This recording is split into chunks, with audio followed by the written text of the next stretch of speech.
So, I've known a lot of people in my lifetime, but I have never come across anyone who is quite like my mother. We have a very special relationship, and her name is Rosemary, but my sisters and I have come to call her everything from Toast Mary, Toasty, Toey, Toe, which is sort of the current incarnation of her name.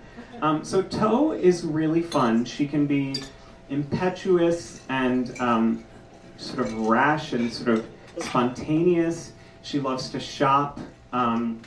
She loves over-accessorizing, which I inherited from her. But Toe also has another sort of deeper side. Toe, for most of my life, has struggled with, at times, debilitating depression, and Toe also really loves her sort of internal life. She values her time alone with her thoughts. And ever since I was little, I remember her being sort of an early riser. She would get up really, really early, like, we're talking like 4:30, 5 a.m.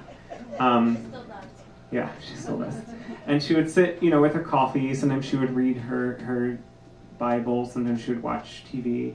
And when I was young, I started sort of getting up with her. So we would just sort of sit together. She would have her coffee. I would have my Captain Crunch because I was a fat kid. Or as my grandmother called me, Husky.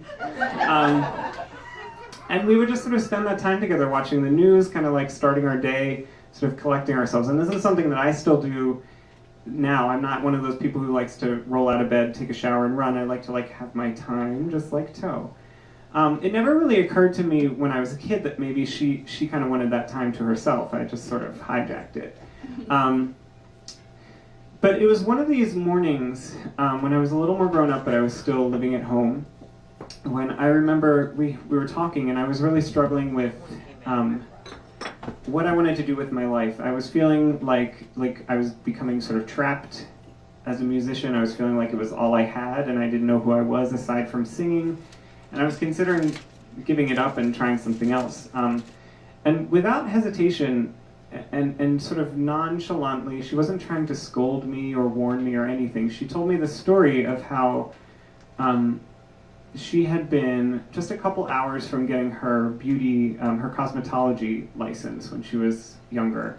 And she just walked out on it after, a crappy confrontation with an angry customer. And I remember, it wasn't like she regretted her choices or that she wasn't happy with where she ended up, but I remember there was sort of that feeling that she had maybe given up something that could have just been sort of just hers. So she's always been great at kind of putting things in perspective.